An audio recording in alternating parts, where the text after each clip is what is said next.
eu queria entender, eu não entendo direito essa parte. Porque Deus é Pai e Filho, que é Cristo e o Espírito Santo, mas eles são todos o Verbo, eles são todos os criadores. Como funciona isso? Então, a Trindade é um dos mistérios mais...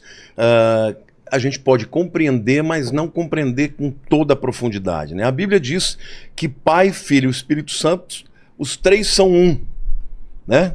E na verdade é Deus. Então, Deus Pai, Deus Filho, Deus Espírito. Agora, Cristo, antes de nascer, ele já era Deus eterno. Só que ele é o Verbo, é o Logos, né? Lá em João capítulo 1 diz, no princípio era o Verbo, e o Verbo estava com Deus, e o Verbo era Deus. O que significa era o Verbo? Então, o Verbo é o Logos, a palavra grega lá é Logos.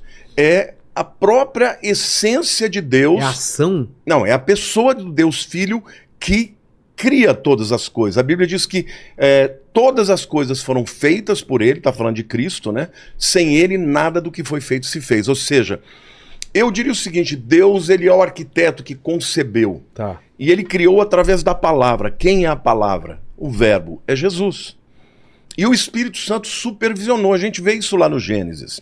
Né? No Bereshit bara Elohim et hashamayim ve'et haaretz. No princípio, criou Deus os céus e a terra. A palavra Deus ali é Elohim, que é plural.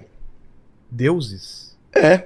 Na verdade, os judeus vão dizer que é um plural de majestade, sim, que na verdade é uma forma de dizer, uma forma culta de dizer que Deus que é um só. Mas ali é um plural. E quando você vê depois Deus falando sobre criar, né, o ser humano, ele fala, façamos o homem a nossa imagem e a nossa semelhança. Então, quem criou o homem também? O Pai, o Filho e o Espírito Santo. Então, Cristo, antes de encarnar, ele era Deus Filho.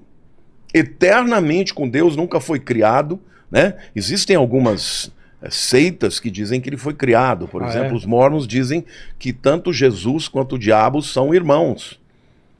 Entendeu? E que eles não são Deus.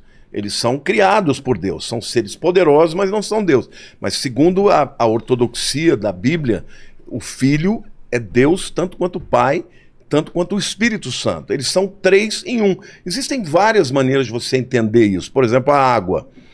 A água você tem o estado sólido, líquido e gasoso, mas é H2O. É a mesma água. Então são manifestações da mesma pessoa de três maneiras diferentes. São três manifestações, três...